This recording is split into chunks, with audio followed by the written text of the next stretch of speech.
Welcome to Build Your Dream Network. I'm Kelly Hoey. I see people struggling to connect effectively all the time, so I created this podcast to help you master your network building needs. Whether you're seeking a new job, looking for a promotion, or scaling your business, you need a network, and you're in the right place to get the advice you need.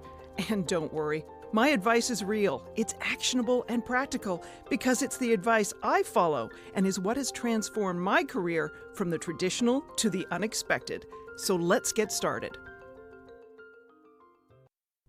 If you've listened to the introduction to this podcast, you know I've had a number of careers thus far. Be warned, dear listeners, in my mind, my career is just getting started. But this far, I've been an attorney, a career development manager, a marketing manager, president of a global business network, founder of a startup accelerator, an investor in early-stage companies, plus author, speaker, podcast host, and we'll skip over the retail and waitressing jobs I had in my teens. This is a heads up, as today I'm popping on my investor/startup hat to talk about building a network with investors.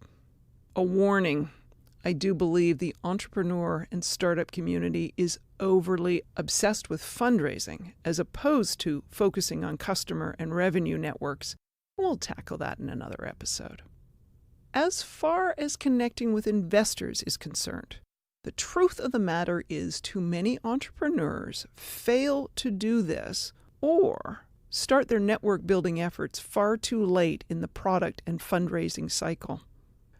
Early stage investors are not ATM or check cashing machines. Investors are people who invest in other people. The people they invest in are innovative, driven founders solving big problems and creating imaginative solutions. Yes, investors are interested in ideas and the overall size of the market, but ideas evolve and markets can change. People do not. It is imperative that you keep this in mind. Investors invest in people. Whether you decide to invest in someone is influenced by, you guessed it, how well you know them, or how well someone else in their network knows them. Let me say it again. People invest in people. This point is likely frustrating for all of you who have spent hours drafting and editing a pitch deck or rehearsing your 3-minute pitch. Pitches and pitch decks are important and kind of irrelevant at the same time. If you can't get past the gatekeeper, who cares how well crafted your pitch is? Words are not a substitute for a relationship. I'm going to quickly slide in a line from my book here. Ideas without a network don't launch, scale, or sell. Since becoming involved in the New York City startup scene back in 2011, what I've constantly observed are founders who put relationship building on the back burner, resorting to a spray and pray strategy of haphazardly sending out, "Do you know?" or "If you think of anyone," investor introduction requests. I can tell you with certainty what happens to these emails. Delete, delete, delete. Shall we course correct this strategy now? When should you begin your relationship building with investors?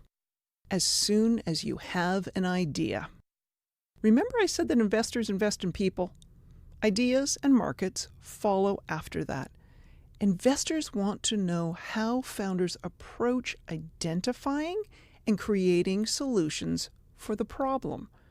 It's the stuff of observation over a period of time. They want to know how a founder listens to and incorporates feedback. That is, are you coachable? They want to know how a founder handles competition, deals with stress, and builds a team. You can try and address this stuff in a PowerPoint, but it's just words without solid evidence or real testimonial. I know, if you're a founder, your idea is your baby, and you're feeling vulnerable that it's not perfect enough or developed sufficiently at the idea stage to have an audience with anyone, let alone an investor. But grab your confidence and get over it. In our hyper-connected world, there are endless ways to connect with investors. They tweet, They write blogs. They write books. They host or are guests on podcasts. They speak at conferences. They attend meetups. They hold office hours. So attend a meetup. Sign up for office hours. Seek out help. Seek out that audience for your idea. I realize you're working on your idea 24/7, but somewhere in the day you have to prioritize relationship building. Relationships add fuel to your ideas. Keep reminding yourself of this. Let me also shed a little light on the relationships on the path to funding you're overlooking. Your peers in the entrepreneur ecosystem. Your peers have insights on investors. The whisper network is real, my friends. And who gets into the ears of investors? Startups and founders they have previously worked with or invested in. Build your peer network. I cannot stress this enough.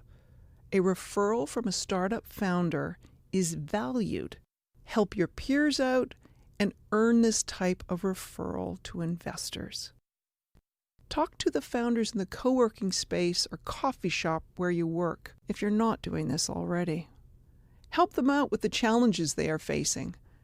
Let them know what you're working on and what you need. Tap them for ideas on worthwhile meetups to attend, accelerator communities to join, or programs to apply for. Be generous with your time and resources in the entrepreneur community, and it in turn will be generous with you. One more idea, and it's one I outline in detail in my book, so I'm just going to give you some high-level thoughts here on the podcast. Send a regular email update to your network, letting them know how your venture is progressing. This is a communication you should send out consistently to pretty much everyone you talk to about your business idea. There is an element of you never know how someone can help you in doing this, and back to investors, which is where this whole conversation started. Investors like these updates. It signals what kind of founder, CEO, leader you are. It's actual proof of many of the things you'd say about yourself if someone took a look at your pitch deck and asked for a meeting. If you're not communicating regularly with the people already invested and interested in your idea, you're making it a lot harder for others to invest in it. I think I've given you enough networking to do for this week. I'll see you back here again next week for some more Build Your Dream Network ideas. Thank you for listening to Build Your Dream Network. Stay connected and don't miss a networking insight by subscribing to the podcast. And while you're there, I'd love you to rate and review the show too. Are you looking for more networking advice?